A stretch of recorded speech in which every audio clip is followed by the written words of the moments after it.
Situasi memanas, Amerika Serikat dan Australia siap perang dengan China jika serang Taiwan.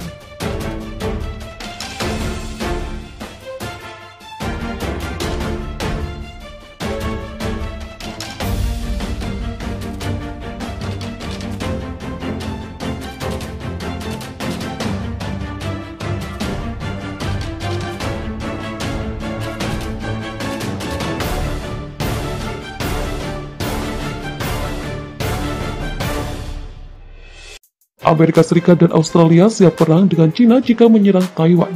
China sudah sangat jelas niat mereka untuk menguasai Taiwan. Presiden Amerika Serikat Joe Biden dengan tegas mengatakan bahwa negaranya siap pasang badan jika China menyerang Taiwan secara militer. Langkah Amerika Serikat ini diikuti oleh sekutunya Australia.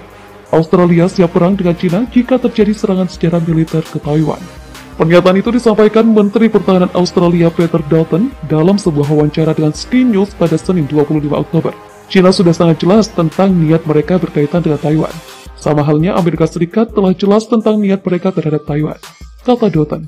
Tidak ada yang ingin melihat konflik, tetapi itu benar-benar pertanyaan bagi orang China, katanya. Ketika ditanya tentang apakah Australia kemungkinan akan terlibat dalam konflik bersenjata dengan China, Dutton berbicara tentang 70 tahun sejarah kerjasama militer Australia dengan Amerika Serikat. Jika Taiwan diserang, Australia akan melihat apa tanggapan Amerika, kata Dutton. Dia menambahkan bahwa mereka jelas memiliki aliansi dengan Amerika Serikat. Dutton mengatakan bahwa dirinya telah memfokuskan perhatiannya pada China selama 6 tahun terakhir sejak dirinya bergabung dengan Komite Keamanan Nasional Australia. Tindakan China telah menjadi perhatian, dan Australia ingin tetangganya bebas dari paksaan, campur tangan, atau intimidasi, katanya. Mengingat populasi Australia yang relatif kecil sekitar 25 juta, penting baginya untuk memiliki teman baik yang dimilikinya dengan negara-negara seperti Amerika Serikat, Inggris, Kanada, dan Selandia Baru, kata Dutton. Skenario perang Taiwan, Amerika Serikat punya opsi menguntungkan untuk mencundangi militer China. Amerika Serikat memiliki beberapa opsi yang kredibel untuk menanggapi jika China ingin merebut satu set pulau yang dikelola oleh Taiwan di Laut Cina Selatan. Dikutip dari The Washington Post, hal yang menjadi garis bawah yakni perlunya Amerika Serikat dan Taipei untuk membangun pencegahan terhadap agresi China yang terbatas dari permainan perang yang dilakukan baru-baru ini oleh para pakar kebijakan luar negeri di Washington dan kawasan Asia Pasifik. Skenario tersebut diperiksa oleh Center for a New American Security, sebuah lembaga pemikir yang berbasis di Washington dan dirinci dalam sebuah laporan yang diterbitkan pada Selasa, 26 Oktober 2021. Diperkirakan bahwa pasukan China menyerang pulau-pulau Pratas, menangkap 500 tentara Taiwan yang berbasis di sana, dan mendirikan pos militer. Ini adalah dilema teoritis bagi Pentagon bahwa banyak pengamat China memandang semakin masuk akal. Dan salah satu yang memperkuat kebutuhan akan latihan perencanaan reguler antara personil Taiwan dan Amerika Serikat, kata laporan itu. Laporan itu muncul pada saat ketegangan yang meningkat antara Washington dan Beijing. Laporan itu muncul pada saat ketegangan yang meningkat antara Washington dan Beijing dengan Amerika Serikat menentang ekspansi militer China di kawasan itu dan China meminta Pentagon untuk memutuskan hubungan dengan Taiwan. Kebutuhan telah menyoroti tantangan yang akan dihadapi Komandan Amerika Serikat dalam menanggapi serangan pulau-pulau tanpa memprovokasi perang besar-besaran. Presiden Biden berbicara selama acara Balai Kota minggu lalu yang disiarkan oleh CNN, mengatakan bahwa kami memiliki komitmen untuk membela Taiwan. Hal itu mendorong Gedung Putih untuk mengeluarkan pernyataan yang mengklarifikasi bahwa hubungan pertahanan Amerika Serikat dengan Taiwan dipandu oleh Undang-Undang Hubungan Taiwan. Hubungan itu ditandatangani menjadi undang-undang pada tahun 1979, merinci kebijakan ambigu di mana Amerika Serikat mengatakan akan menjadi masalah keprihatinan besar jika masa depan Taiwan ditentukan oleh selain cara damai. Ia juga berjanji untuk senjata pertahanan di Taiwan dan menyatakan bahwa mereka akan mempertahankan kapasitas untuk menolak setiap upaya paksa atau bentuk-bentuk paksaan yang akan membahayakan keamanan di Taiwan. China selama bertahun-tahun telah membangun pangkalan di pulau-pulau dan diperebutkan di Laut Cina Selatan, dan baru-baru ini meningkatkan penerbangan militer ke zona identifikasi pertahanan udara Taiwan. Langkah itu, kata para analis, dimaksudkan untuk membakar militer Taiwan yang telah dipaksa untuk mengerahkan jet sebagai tangkapan. Keretakan antara China dan Taiwan telah terjadi beberapa dekade lalu. Komunis memenangkan perang saudara di China pada tahun 1949, memaksa lawan-lawan mereka untuk melarikan diri ke Taiwan. Beijing telah mengklaim pulau itu sebagai wilayahnya sendiri sejak itu.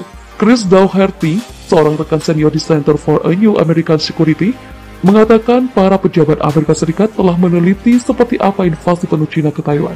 Untuk latihan ini, ia dan rekan-rekannya ingin memeriksa skenario yang besarnya mirip dengan invasi dan pencaplokan Rusia di semenanjung Crimea, Ukraina pada tahun 2014. Dougherty, mantan Army Ranger yang menjabat sebagai penasihat strategis di Pentagon selama 4 tahun selama pemerintahan Obama dan Trump, mengatakan bahwa merebut tanah itu juga dikenal sebagai Pulau Dongsa, akan memungkinkan Cina untuk mengukur reaksi masyarakat internasional. Status Cina sebagai kekuatan ekonomi katanya mempersulit Amerika Serikat untuk memberikan sanksi kepada Beijing secara terbuka. Anda juga dapat memainkan permainan ayam dan Anda dapat mengatakan saya bersedia mengikuti kontes pengambilan risiko dengan Anda atas Dongsa yang jujur saja saya tidak tahu bahwa kami melakukannya.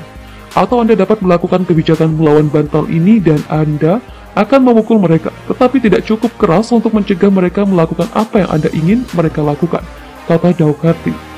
Latihan perang menemukan bahwa pilihan terbaik adalah memperingatkan orang Cina sebelumnya tentang konsekuensi yang akan mereka hadapi jika pindah ke pulau-pulau itu, dengan Jepang memainkan peran penting, kata laporan itu. Tim Amerika Serikat dan Taiwan berulang kali mengajukan pertanyaan tentang posisi Jepang, menunjukkan bahwa tanpa dukungan Jepang, posisi negosiasi Amerika Serikat dan Taiwan melemah, kata laporan itu. Dalam potensi konflik, kurangnya dukungan Jepang yang jelas untuk Taiwan dalam konteks ini akan merusak upaya untuk mendesak penarikan Tiongkok dan dapat menjadi presiden bagi agresi Tiongkok yang tidak terkendali di masa depan dalam sengketa teritorial lainnya, termasuk sengketa wilayah Jepang seperti Kepulauan Senkaku. Ditanya tentang pernyataan Biden minggu lalu, Menteri Pertahanan Lloyd Austin mengatakan, tidak ada yang ingin melihat masalah lintas selat menjadi pukulan. Seperti yang telah kami lakukan di beberapa pemerintahan, kami akan terus membantu Taiwan dengan berbagai kemampuan yang diperlukan untuk mempertahankan diri, jadi kami akan tetap fokus pada hal-hal itu, kata Austin. Taiwan ingatkan konflik dengan Cina akan jadi bencana global. Menteri Luar Negeri Taiwan mengingatkan konflik yang terjadi antara Taiwan dan Cina akan menjadi sebuah bencana, tidak hanya untuk Taiwan tetapi juga Cina dan seluruh dunia.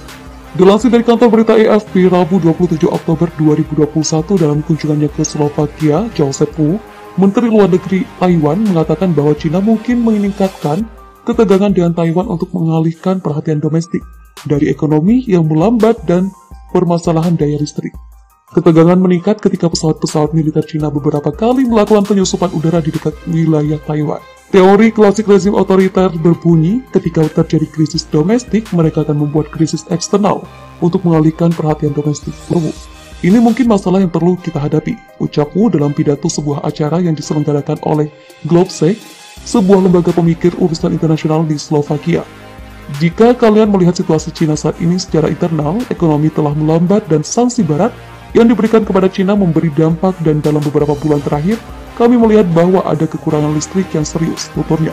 Situasi semacam ini mungkin dapat memicu pemimpin otoriter untuk berpikir terkait langkah eksternal untuk mengalihkan perhatian domestik. Imbuhnya, ancaman itu ada dan semakin memburuk, cetus menlu Taiwan itu. Juru bicara Kementerian Luar Negeri Cina, Zhao Lijian, baru-baru ini memprotes kunjungan Wu ke Slovakia dan negara tetangganya, Republik Ceko, dan menyebut Wu sebagai separatis kemerdekaan Taiwan yang khas. Cina dengan tegas menentang negara-negara ini berkomplot dengan separatis kemerdekaan Taiwan dan menuntut agar negara-negara tersebut mematuhi kebijakan satu Cina serta tidak menyediakan platform untuk kegiatan separatis kemerdekaan Taiwan, ucap Zhao Lijian.